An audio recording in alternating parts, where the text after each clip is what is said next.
Hey, Spuddies, Potato McWhiskey here, and welcome back to Age of Wonders 4. Where we had left off, there was a huge battle brewing where I will be bringing an ally with me. Now, I'm curious to see how the auto combat plays out, because if the auto combat is favorable, well, I'll just take that deal.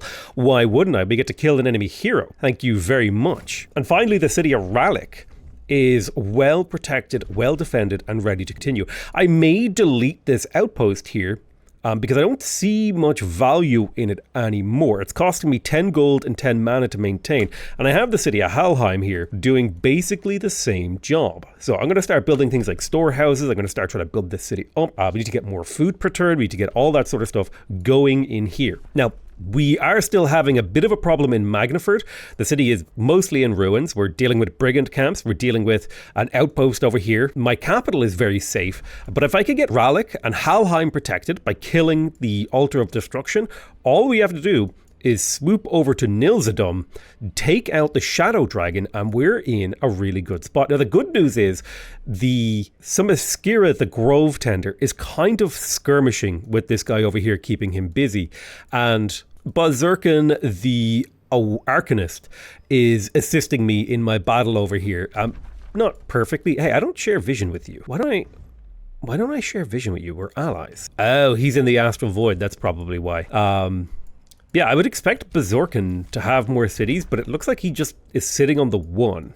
Let's clear out this brigand camp. This should be an easy auto-resolve, I'm hoping. Yeah, very, very easy auto-resolve. We'll clear that out. We get a bunch of resources. We get an Astral Heart, a Whirlwind Blade, a Murder Ring. That's going to really stock up our Dragon Horde that we've been slowly building up. And now I feel a little bit safer to start repairing in here. We have the cash flow to do it. I do need to come down here and deal with this stack. I'm going to grab myself a lumber mill in this city in the hope that that leads to something being useful. I will go for the Halls of War. I think I might build up my defenses here. Let's drop the Artisan Fortification. It'll take about 4 or 5 turns to build that, but will give me 20 fortification strength, giving me a lot of defensiveness in here. Gash of the Viper has leveled up. Now, I could start giving these heroes some equipment, but I don't think that's what I want to do. I want to keep this income here nice and high. Now, this guy, if I recall correctly, is set up to be a frontliner, so something like Sentinel could be fantastic, allowing him to defend pretty effectively from the front line. So Roland the Healer's remains have been collected, and he has a bunch of items in his inventory, so we're going to go ahead and sell his remains and collect those items. We've also got Connor the Sublime, who has a fair few items, so we will go ahead and sell his remains as well. And the Dragon Horde is starting to look very tasty. In fact, if I were to go to one of my heroes, we're up to 97 gold and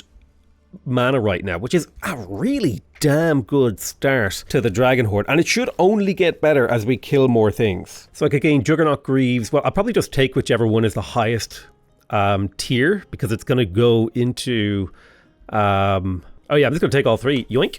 If I have the option to take all 3 items, I will. Even if that hurts my relationship with Gemkeep, I'm fine with that.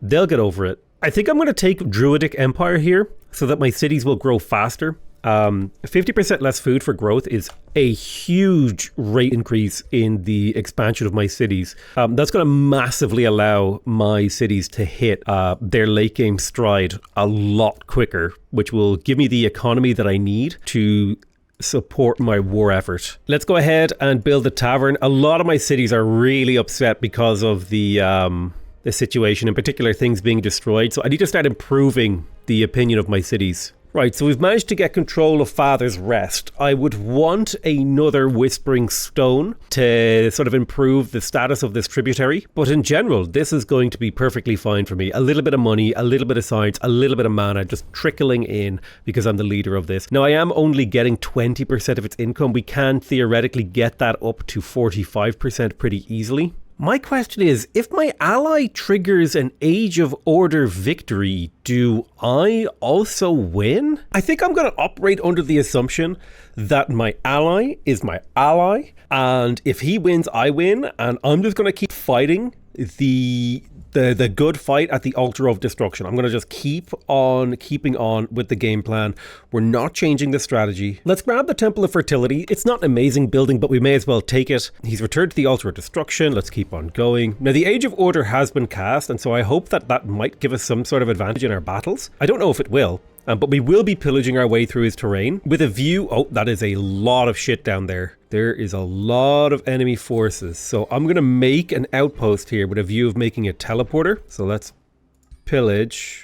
Well, I'm a little bit scared about being inside his territory when the battles happen, because then I won't have access to magic. I know with my major numbers of skirmishers that I could win most fights that come for me. I'm pretty sure. So I need to be careful. So what I will do instead is I'll start casting some... I guess the wyvern fledgling is cheaper. I'll start casting some wyvern fledglings so that I can do some disruption and scouting. And we'll see how he responds, because he's got a huge stack of units in the Fog of War there, and I need to be careful about how I approach this city. I think it would be good to build the Shrine of the War God here. This would give the War God spirit to every unit inside the domain, giving them extra morale. But also the War God's aggression here would be +2 physical damage for all units produced in the capital. For 170 gold and 4 turns of production, that seems pretty good to me. A tavern has been produced here in Rallick. Now, the happiness in here is still a little bit iffy, so it would be good to also get the bathhouse to bring that happiness back up to being above stable. We have received a trade proposal. Sonsifar the Radiant wants open borders. Share vision. He is my ally, so I'll take a teleporter pact, and I will also take the province claiming pact. So now we're full allies with this guy. We know exactly everything that he's doing. Jesus, that's a lot of stuff here that he's going to have to deal with. I'm just going to have to trust that he can fight this on his own. I'm busy taking out the enemy dragons. Zetevika, I don't even know what she's doing, honestly. She often gets like stuck underground. I don't even know where her armies are. Like, she's got an outpost over here. It's like on the front line though. Is that really where you want to build that outpost? You know, it's just like, come on, man. I want to keep an eye on these army stacks to see what they do and where they move. Because I'm going to have to, yeah, that's exactly what I was expecting. So what are we up against? We're up against fire giants. We're up against war breeds, berserkers. Yeah, that's a lot of shit. So I'll let that auto combat filter through. He's definitely preparing for a counterattack. I think receiving cash here would be quite nice. I'll just take a bunch of cash. I will build the teleporter right there so I can reinforce in his territory. I'm going to be inside my domain. I wish I had some dragons at this point. I think we can now go for the Tome of Dragons. And there it is. +1 nature affinity, +1 chaos affinity, access to the seed of chaos and the seed of nature, which will lower our research costs quite a bit. We get access to the Wyvern Eyrie, which is a special province improvement that it gives knowledge and draft based on farms, access to wyverns, and counts as a research post. We also get access to the Firebomb ability, which is an expert hero skill. Target sustains damage. Adjacent units are dealt 50%. They do bleeding and burning. That's kind of a powerful skill. Could be fun. We get Flamer Focus. We don't have many Battle Mages. We get Purifying Flame. We get Draconian Transformation, Dragon Attack, and access to the Young Dragon unit. So let's go ahead and select this, the Tome of Dragons. This is the play that we're going for. I reckon we are going to we're going to go straight for the Young Dragons. That's the next phase for our faction, I think. So I want him to attack. I'm going to sit on the edge outside of his territory and see how he comes for us. Maybe I should move some troops through. I guess I can't really. All these armies are kind of stuck over here. I guess in theory, we could move up and look to clear this dragon stack out. It's a risky battle, but I think if I play it correctly, I think we can beat this. Okay, so we're up against 2 bone dragons, a bone wyvern, a reaper, and a anvil guard with a warlock. The warlock is honestly the lowest thing on the list. We really just need to not get AoE'd down. So let's see if we can set them up to split their forces. Now, how far can you go forward? You can go forward to there. So I'll set you up here, and in a perfect line, I'll set you up here, and this hopefully will set them up to split. I'll set up an archer line here on the right, and we're going to have to make ample use of our magic here to make this work, I think. We've got to keep people spaced out a little, see how they react. Once you fall back and see if we can't bait them in. Let's do a Call of the Wild. That's 2 bolster defense and +1 strengthened for the whole army of little salamander boys. We've got an archer block here. And hopefully we can bait this guy to come forward and attack one of the archers or something and set ourselves up for success. Let's see what happens. The dragon comes forward. He did a breath. He came forward and blasted.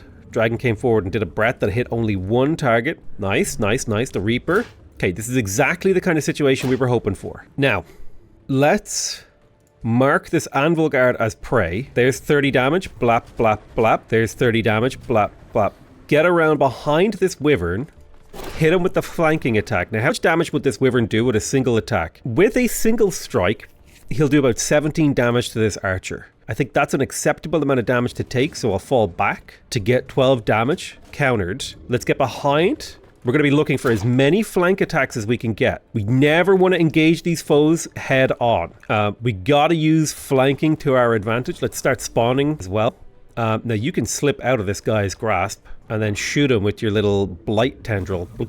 And that's kind of the process we need to be doing, is looking to just get efficient hits and spread them out. Take them down one by one. All right. He triggered a death. He tail swiped. Clawed. Owie. Yeah, that's fair. So you can get this kill without needing to do a bring it down style attack. If I step you forward a tile, I think we're going to do a Marcus Prey on this Reaper. I think the Reaper is going to be our next target. If you step forward a tile, you can get 2 shots on him. That's big. If you get to here, you'll be able to take 2 shots as well. Boom, boom. No crit, sadly. If you get to here, you'll be able to take a 50% chance to hit him. Okay, that's okay. Let's see. That's so much damage. We have to take that. Can you get to here? 17 damage. We can get the kill. Okay, Reaper down. Let's go for the Warlock next. Get behind these. They're in defense mode, actually, so no point there. So just go up and get into melee and damage him. You can slip out of this guy's zone of control, get behind him and double attack him in the back. You can charge this guy and kill him. Perfect. Unleash the beast. Go to here. Unleash the beast. All right, we got to keep these archers alive. That's where most of my damage is going to be coming from, is from these archers. Yeah. So, Marcus Prey on the dragon, lower his defense, and make these archers do big damage. Very nice. Remember, we can lose as many of these little dudes as we want, because remember, they come back to life afterwards. Now, this is the one that I unleashed the beast on. So, he should get an extra action. So, I'll be able to move him to here and shoot. I want you to get behind this zombie, do the big damage to him. You blast the zombie to finish him. Get behind the dragon. When's his tail whip off cooldown? Next turn, so I want to be careful about setting him up for easy uses of it. Honestly, if he uses it, that's fine. We're just getting that efficient flanking damage where you... Honestly, now that I'm seeing the fact that like skirmishers ignore zone of control, you could be way more aggressive with these little guys because they come back to life after the battle anyway. So I think I was playing too carefully with them early game, and now I kind of understand how to use them. So we're going to go ahead and mark this dragon as prey. That'll lower his defense by 3 and make all attacks against him flanking. We'll move this archer up, we'll move this archer up. You'll move to here. So there's our first attack, boom, boom. And we crit too, so that's extra damage. And boom, boom. No crit on that one. And then boom, boom. No crit on that one. And Bob's your uncle. We cleared the enemy stack. What a fun battle. That was actually really engaging. That was a really fun puzzle. For some reason, the Slither hatchling died, even though it should have resurgence. That's a little bit confusing. Maybe it was because it used Finger of Death on him. That's probably what it was. We finished researching the Temple of Fertility. I think we had chosen Young Dragon. Magnaford has fortifications. That's excellent. So I feel a little bit safer leaving the city to its devices. It would be maybe good if I could start getting things like... it'd be good to get the Wyvern Eyrie and things like that out. I also just need to generally build this city up. Like I'm missing a tavern. The city stability is low, so I need the tavern, I need the bathhouse. Let's just get those both going. My economy is doing great, so I could theoretically recruit a better army. I'm going to wait until I have the Shrine of the War God, and I also, honestly, I want the Wyvern Eyrie too. I'd like to start recruiting Wyverns. That'd be kind of fun. Let's summon a Wyvern down here. I'm looking for scouting info to see if I can find useful stuff to pillage. Like particularly I'm looking for a Spelljammer. If I can take out their Spelljammer, I've got a lot of advantages going into this next turn. I'm going to sit on the edge of their border and see if they come fight me, because if they do, I feel like I can take them. Right. Risky battle. This is a big battle. Now we do have a couple of slithers. They do have empowered beasts, right? So they got that 20% damage, 10 hit points, the whole lot. We're looking at a very scary army. Now I'm curious, if I auto combat this, I'm pretty sure I lose every single time. What? I lost an exalted slither, or a legendary slither. Wait, what happened in this battle? How can I possibly... I'm against warbreeds and berserkers. How efficient are slithers? What the hell? Let me have a look at this. That's insane if I won this battle. I'm a little baffled. Right, so we basically storm forward, get a whole bunch of crit blasts with our poison. Hopefully lowering morale and poisoning people. Poison honestly seems like a really weak effect. It's like a very slow amount of passive damage. That was nice, whatever that was. Oh my god, dude. These slithers are just stomping. Now, I would expect this guy to do so much counterattack damage. Oh, there's the burning. Alright. I mean, he just did an insane amount of damage to my slithers, and it didn't matter. Like, it super didn't matter. Fire Giant, doing all fire giant-y things. Alright, boom. Bit of Draconic Rage. Yeah, it's to be expected. Alright, Jamustraza Emeraldborn does the big hit. Let's slow down the battle here. We're getting a little bit crazy. You summon little worms. You summon spiders. You do the big shoot. 47 damage flanker. Oh my god. Bro, I forgot. Because these are single entity animals, they are actually gross. Because no matter how low their health is, they still fight at full capacity. That is insane, dude. I'm actually getting frisson thinking about how powerful these are. Holy shit, we just destroyed that hero. Oh my god. Bro, I thought these slithers were trash. The second I got super growth, they became OP. Bruh.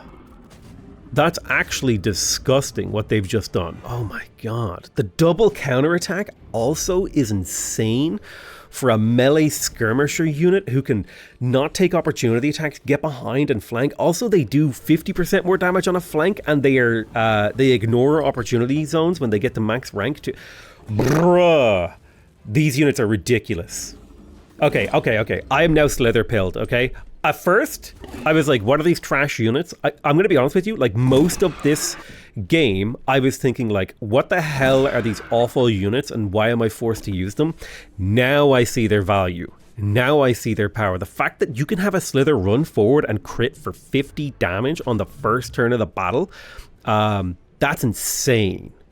That's super insane. And they're not even at their maximum potential yet. Wait until I get to the point where I can do like the Wrath of Nature thing, where I move all my units forward, I take an action, and then I Wrath of Nature, and they all get to act again, albeit under the effect of Berserk. But at that point, it just won't matter. Because the sheer amount of damage will just be gross. Like, we just took out... Okay, the combat went out of sync, but very clearly we were winning that battle. We got 200 gold out of that. We lost a single slither, which should be able to be easily replaced with a summon. I guess I'll summon the Wyvern Fledgling to replace that. The Dread Spider... I'm pretty sure there was a baby spider in this stack, and it literally just became a Dread Spider Matriarch, like, instantly. That's insane. I'm going to be real. I hadn't given much credit to animal-based builds because I thought they were trash. With the Tome of Evolution, I'm reconsidering like some of my tier list. We should be able to... This should be an easy auto-resolve. We shouldn't lose anything. Yeah, easy auto-resolve. Now, I am a little bit worried about a Spelljammer, so I'm going to keep scouting. There it is. There's the Spelljammer. So that is just going to be a quick Wyvern summon. Drop the Wyvern summon in here. Pillage, that'll take a single turn, and now we can advance. Because we have sight of the Spelljammer, and we're taking it out. Now, anyone who's hurt can stop off to damage a farm while the rest of the troops advance. But the idea here behind pillaging is that you'll get a little bit of healing. It's only 20 health, but 20 health is more than 0. Shasta Warden has leveled up. Now, this guy has his next signature skill. Virulent Outbreak, I'll just take it because it's nature-based, and nature is based. We'll go for endurance training. That'll make all of his units healthier. The more health they have, the longer they can fight. The longer they can fight, the better. Similarly, Gasha the Viper has leveled up. I will go for defensive training. The more defense my units have, the longer they can stay in the fight. It's a big deal because now they're up to 34% reduction, whereas I think before it would have been like 28%, something like that anyway. All right, so he's trying to stop me from pillaging the Spelljammer. Now, that's his right. But I'll fight my way down to the Spelljammer if I have to. And I'll spam Wyverns in the area if I have to. Take a moment to pillage this. What if I cancel that pillage? Can you make it to the farm? You can. You do the mine. Get to here. Doesn't sound like much gold, but it really does add up. Right, we're pouring through the teleporters with our stacks of baby slithers, now ready to reinforce the front line. And my Fury stack is starting to build up. I think with this stack of Furies, I would like to bring a War Shaman, because the War Shaman would provide Invigorate, if I could hover over that ability, which is Strengthened and Regen. So, seems pretty good to me. One tart can annex another province. I love how quickly my cities are growing. I'm just going to start filling in my land. I definitely need more quarries. I'd like to get to 4 quarries so that we can build boosted monoliths. That's on the menu. We also need the Warlord's Pavilion. This would give us a huge boost to our city stability, actually. We also never built the tavern. I think because we replaced a bunch of our farms. I'm feeling good, man. I'm feeling good. Now, I don't like that this approach is starting to happen. How dare you approach me? I'll grab myself a little bit of mana. Ooh, I should totally grab a Whispering Stone and then use that Whispering Stone on Father's Rest to keep the vassalage going. Gem Keep's vassalage is slowly increasing. I could theoretically boost this allegiance. The faster I can get to the next tier, it would be a 50% boost to the income in all these categories. I don't know if it's worth it. Halheim's ready to grow as well. I think we're at a stage of the game where now we can sustain wild expansion. I'm going to take wild expansion. Halheim needs another quarry, so I'll grab that quarry. We got ourselves a Grimbeak Crow. I'll send that to the teleporter to group up with any potential animals. Now, does this technically count as a magical origin? So this is something I can just throw at the enemy, because I don't know if I can really deal. I would need some shadow points to get shadow binding, which would be really helpful to reduce that magic origin cost. Because yeah, we'll do some work. We can have really big, powerful armies for a very low cost if we go for a nature build. Right, let's go for the Spelljammer again. We'll drop another Wyvern Hatchling nearby. We just got to keep Wyvern Hatchlings nearby, because if we can just keep that pillaged for long enough, we'll eventually be able to get down there. We just need to put pressure on this, right? We can't let them have that for no cost, basically. Now, what I might try to do here is to pillage this to bait. Speaking of Rallic, we're going to drop another quarry because we wanted to build up our mana income. Let's grab that mana obelisk. So we got ourselves a carrion bird. We'll send that to the teleporter as well. I will need a wild speaker. I guess I'll build it here in Rallic. That's fine. Similarly, in Halheim, we'll get the mana obelisk. We need to keep the mana income flowing. Yeah, Acreon the Endless is being annoying. I wish this guy would do more to deal with him, but he's being given free reign to cause problems for me. I guess that's what maybe my next stacks of Furies and stuff will be ready to participate in. So lose 100 Imperium and gain a population in my capital, or do an affinity check. Invest money. I think I'll invest money. Get the Wyvern Eyrie in 1 turn. That seems pretty good instead of 4. Okay, so the Age of Order has been cancelled because he lost his Root of Order. This is the kind of stuff that I was expecting to happen. So, yeah, I guess it doesn't really matter. We're going to put this city under siege. We did manage to blow up the Spelljammer. We need to look for any potential sanctuaries. That is important. And so to that end, well, I guess the best way to test is to just try to cast a spell on his territory. It looks like we can't. So I'm going to go ahead and cast right here, yoink the Foundry, and go for the Forest of Stakes next. I'll briefly dip into this tile and drop an outpost so I can steal the Firehearth Foundry, put it inside my empire. And then I guess we'll put this city under siege. It's going to be a 15-turn siege. I'm going to add bolt repeaters. I will take the siege specialization talent to get 4 total siege slots. I'm going to need them. We will do, let's see. So bolt repeaters, headlong assault is really good, but I need to destroy the wall. So I think I'll do a tower bombardment. That's 10 turns. We need to sabotage his support. That's 9 turns. And we need to break the battlements. That'll be 8 turns. So I think we have a few wild speakers, so they might be able to shave a turn off, but probably not. I'll bring them down into the fight anyway. Pillage that. You keep on moving this way. I think it's turn 83 or turn 84 is about to dawn. Sansevier the Radiant has built a seed of nature. Orders required. Go ahead and blast the Forest of Stakes. And the reason that we want to blast the Forest of Stakes is because it gives a demoralized penalty to adjacent provinces, so I want to blow that up. I'm still also just farming gold by blowing up his territory. Let's bring these guys over now, and their job is to bring in the wild speakers who will provide siege power.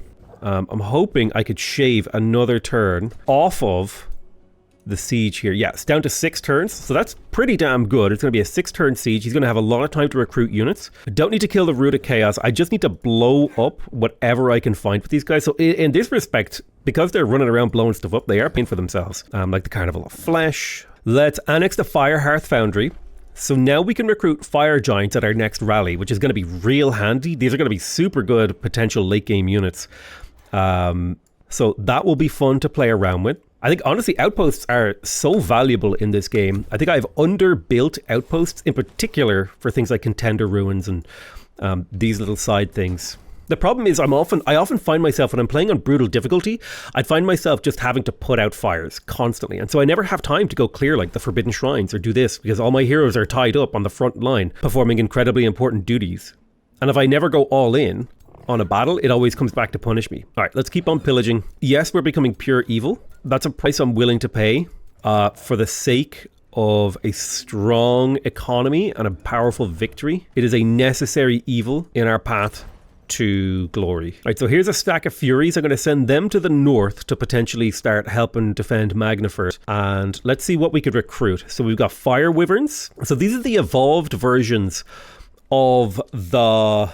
Yeah, these are the evolved versions of the Wyverns that we had access to that could level up. Where's my Nature Wyvern? That's what I really want to know.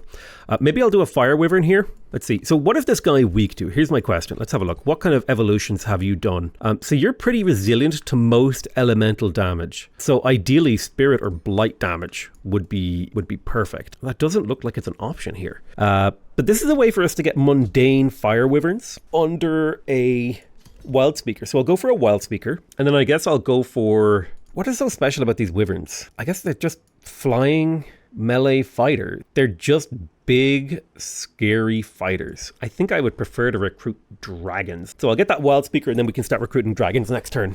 The Wyverns don't seem that good, not in comparison to the potential that a Slither has. I mean, look at some of these Slithers I have, right? This guy's 140 HP. He's a champion. He has a ranged attack. He has all the advantages of being a skirmisher. Let's go ahead and take the Battle Ritual site here in Rallick. That'll give us a nice boost. I definitely would like the wait, was this the Merchant's Guild City? This is a good Merchant's Guild City, honestly. So we'll have to kind of build around that. I'll also go for the Masonic Hall and the Ancient Seer Hall as well. I'll build in here, and that'll get us up to a nice bit of research. In fact, I'm going to prioritize the research after I get that production up. So perfect. I'm at the point now where my economy is strong enough to where I can sustain many things. I would love to get the Masonic Hall in here, but I'm going to go ahead and... Well, I guess I could start it and then build a farm. And then I'll go for the bathhouse. I am now officially pure evil, which is obviously not ideal, but I think it's a necessary decision that you have to make when you're playing on brutal. It's hard to be the good guy. It's just so valuable to pillage. It's a problem. And pillaging always gives you negative rep because it's an evil thing to do. 4 more turns until the siege is ready. So what kind of dragon do I want to recruit? I like the idea of maybe recruiting some obsidian dragons. These are the pure evil form, and they evolve into fully evolved tier 5 obsidian dragons. Now these guys have just a melee strike and a tail swipe, so they're not so great, but I think they're roughly equivalent to a wyvern. Like if I take a look at the wyvern, like 18 damage, say, right? And we look at a wyvern and they do about 19 damage. So I'd say those are pretty comparable, but the young fire dragon, while it is quite a bit more expensive, see, the problem with the young fire dragon is it doesn't count as an animal, so it does not get super growth. They're very expensive to maintain. It does get the rapid evolution enchantment. That's the thing. The rapid evolution. I mean, imagine if I had a couple of fire dragons rolling around. Can I afford this unit? It's like a hero. 30 gold? I don't even know if I can afford it. I'll get one. I'll go for the pure evil obsidian dragon. See what we can make happen with that. I will take the Dragon Attack Siege Project. Units defending the city will take damage, and they have a 90% chance of becoming burning. I like that. That's a cool idea. There's a bunch of spells ready to cast. I think it would be good to cast Super Growth. I think I'll drop it now. 10 hit points of retaliation attack and also decreased number of units in formation. Zetevika has been sent back to the Astral Void. It looks like there's a huge undead army here. I think though, actually, if I recruit a whole bunch of fire dragons, that might be my ticket to beating them. The fire dragons might be the key. Even fire wyverns might do really good against the undead, actually. And because they're animals, they're low maintenance. So I'll get one fire dragon, but I'm probably going to focus on fire wyverns. I think I need to keep troops in this area, and I think I need to blow up this outpost because he's constantly using it as a base to harass me. So if I just get rid of it, maybe he won't use it against me. One of his cities is under siege by Sansavar, which I'm pretty happy about, but he's still being really annoying with his troops over here. We can annex another province for Halheim. I think I wanted to get a farm here to boost the Masonic Hall, so I'll take that farm, and that will boost it down from 5 turns to 3 and save me a little bit of money. We've got a new rally. I think the obvious thing to recruit here is a fire giant. It's a tier 4 giga Giga unit. We could also recruit a couple of serpents, like we do have empowered beasts. These units can fit into my army pretty handily. I don't know if I want to recruit like halberdiers and steel shapers. Well, here's the thing. They do have siege magic and spawnkin and steel magic. So, I mean, a couple of steel shapers in my army, in maybe a mundane army with a couple of halbs or something, that could be an interesting setup for the Forge Father's Favored. Now, they'd be quite expensive to maintain. Let's have a look. So that'd be 48 gold and 12 mana per turn. And I would have to find more units to fit into this army. But I think these guys might fit somewhere. Do I want to add Butcher Ogres and Brewer Ogres to this? It's not a bad stack of units to just hurl at my enemy, which is what I need. I need stacks of units to hurl. I will take Druidic Care. It's a lot of mana that I can pick up from this ability. It's not quite as good as it used to be, but still, that adds up quite a bit. I can't wait until I get Martial Ancestry, lowering unit upkeep by 10% per rank. That's a very handy one. Now, my units are already relatively cheap to upkeep, but we did get our Fire Dragon. And honestly, I'm kind of tempted to make like the anti-shadow Fire Dragon stack. So that's what we're going to do. It's going to be expensive, and I'll probably recruit a hero to maintain it too. But yeah, we're gonna try to make a Fire Dragon stack. Now, of course, this is going to require an insane amount of gold to maintain in the long run. So we'll have to keep all that in mind. Rallic is ready for another province. I reckon we just go for another forester here. That will get us a warg. I think it's time we build Golem Mine and the Merchants Guild in here. So I think the Golem Mine will go there, I guess. That's fine. And then we'll get that Merchants Guild. So it'll take a little bit of time to get all that done, but it should result in like an extra, what, 10, 30, so an extra 40 gold per turn. That'll help sustain our military quite a bit. I'm also going to go for the Warlord's Pavilion here. This will give me city stability, hopefully no longer taking the unstable penalty. So this is actually about 36 gold or something per turn. We finished researching Dragon Attack, the Siege project. Let's go ahead and select our new research. I think Draconian Transformation could be pretty good. This would give us the Dragon unit type, Draconic Rage, as well as Natural Regeneration. So all of my units would heal 10% of their hit points at the end of their turn in combat, and also heals 10 hit points at the start of my turn on the map.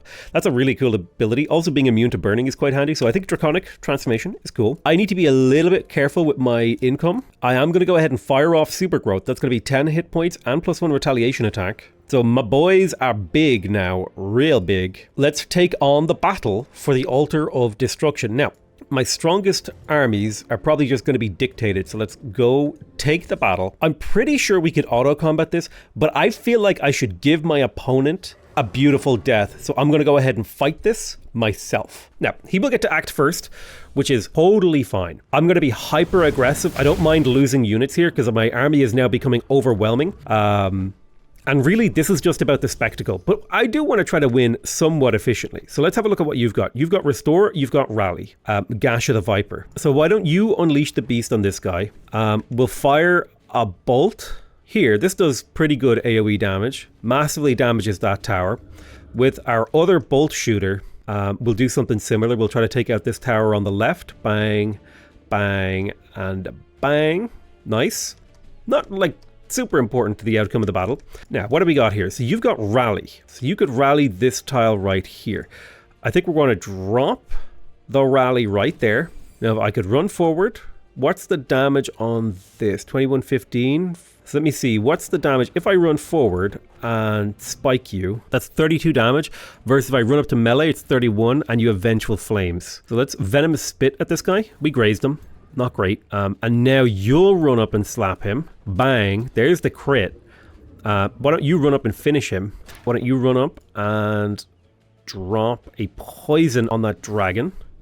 You're going to go ahead and do a restore on my Ghost Wolf to bring him back up to a reasonable hit points. We'll go get right into this guy's face. You'll drop an egg. Unleash the beast on this wyvern and go blow up that wall. We got to do a lot of stuff here on the left side. I'm going to drop... What do you got? You got regen. You got virulent outbreak. I think we do the virulent outbreak here. It's a low chance of succeeding.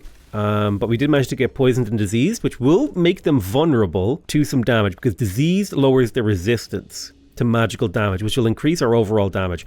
You're going to go ahead and unleash the beast on this guy. Now, I could run up and slap him, but I think it would be better if we ran up and fired our poison bolts instead.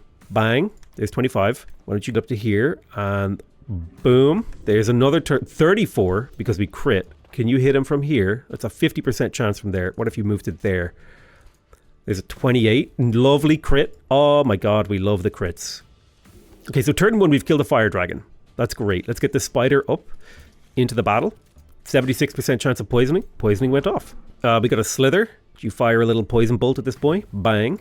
And I think that's most of my units have acted. Only thing that's left is this slither who can fire a poison bolt. Big damage, big success. Misfortune triggered. He fired a big firebolt. That's okay. All right, let's see what he does. So he's rallying, he's boosting, doing a little bit of poison here on the left side. Now remember, our units are really fast and they ignore opportunity attacks, so we can always retreat. That is an option we always have, especially if they teleport out of like a fight range. Boom. That stun hurts.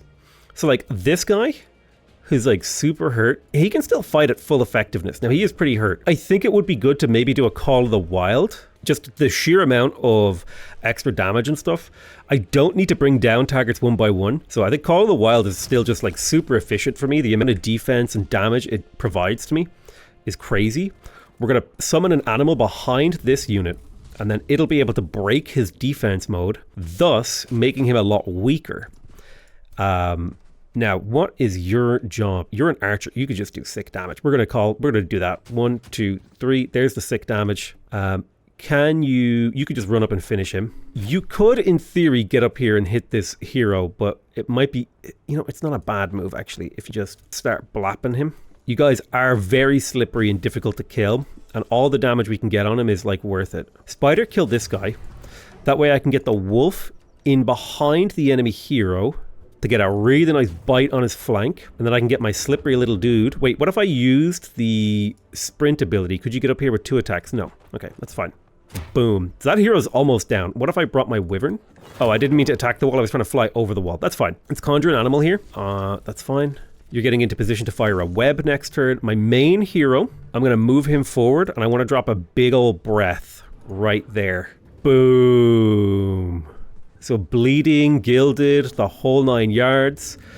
We do have to take care of this left side of the battle. And in some respect, I don't think a restore is worth an action here. I think it's better if I just get up into this guy's face and hit him twice in the booty.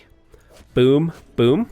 What do we got? Conjure animal. Get up to here. Conjure that animal right behind him. Spider, nibble on his back. You can slip out of this zone of control and get a double bite on him. Bite, bite. Really take him out. You should be able to ping him. Bang. There's the kill.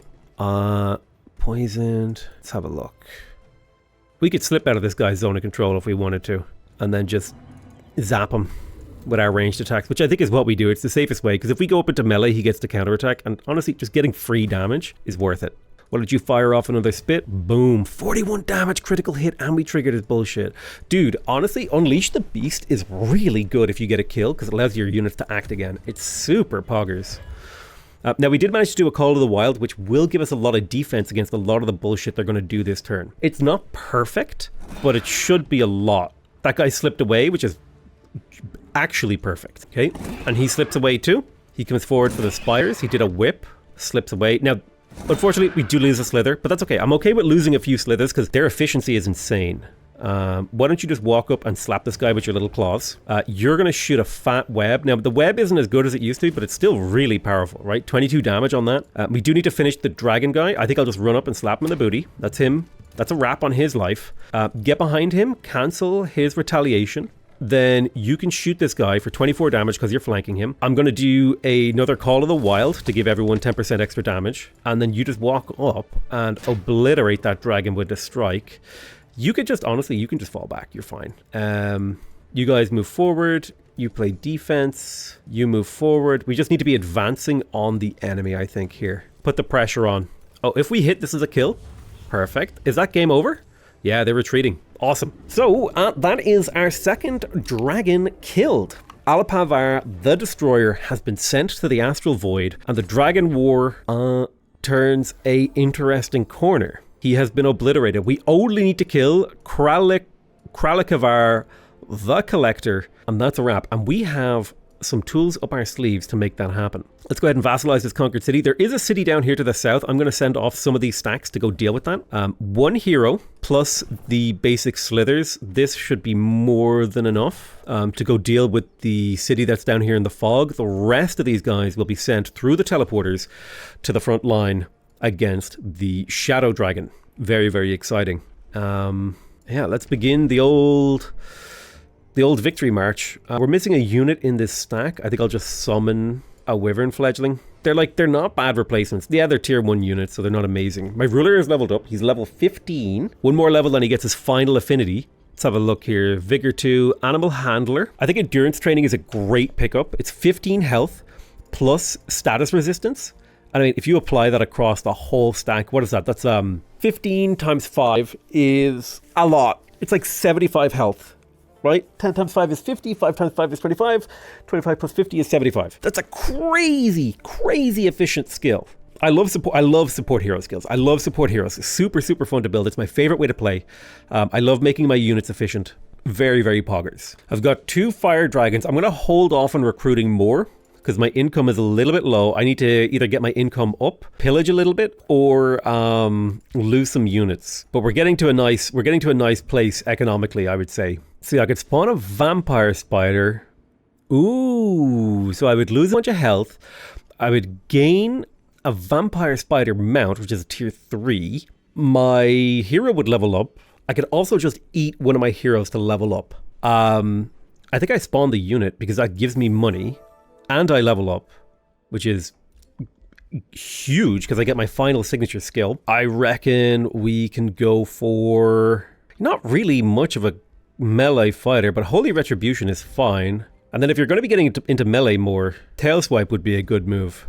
All right, we're going up against this nice Marauder Guard. Now, most of my units have revive.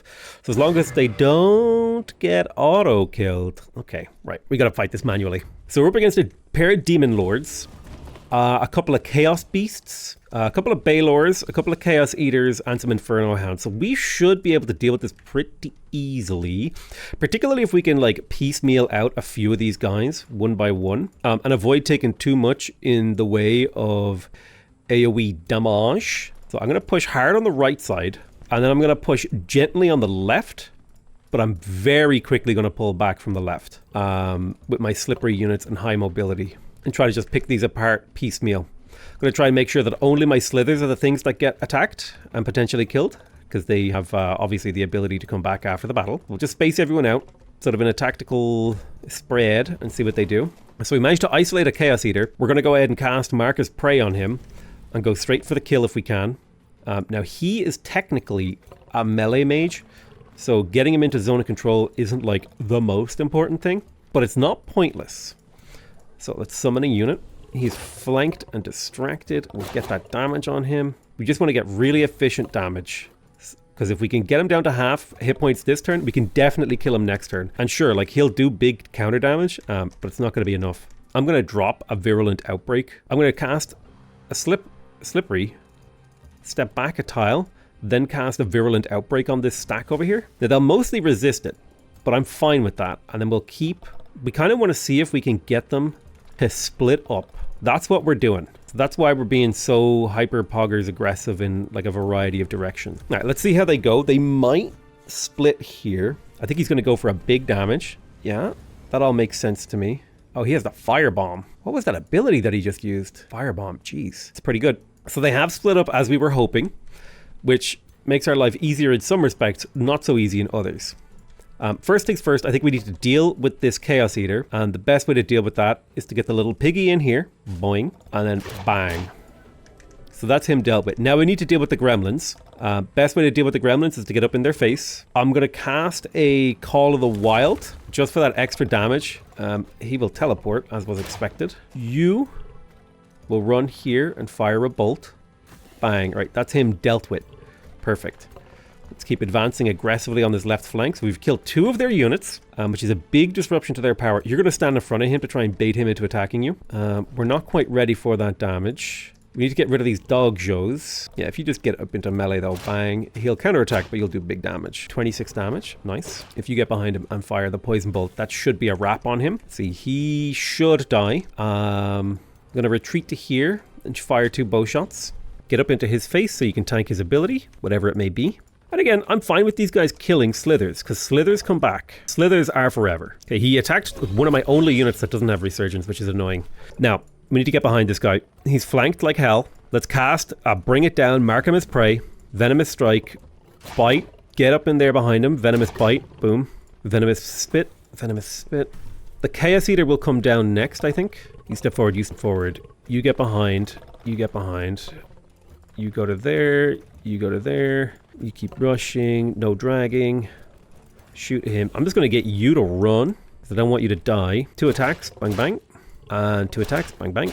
And then 1 attack, bang bang. And then 1 attack, boom. Right, that's him dealt with. Now we got to deal with this Bailusi over here. Big bites on the backside. Oh! How about this for a big bite on the backside? Nice, good damage. Hero. And I reckon that's about as good as we're going to get. No, the burning! So we'll have to recruit some new wild speakers. I love how I can just be really reckless with these slithers. Finish that. 39 damage, 1, 2, 3, and I just need you to finish him. And that should be a wrap. Go up and bite him. Get over here. No line of sight. Give him the spike. Wait, no line of sight. Spike him. You can spike him from here. There we go.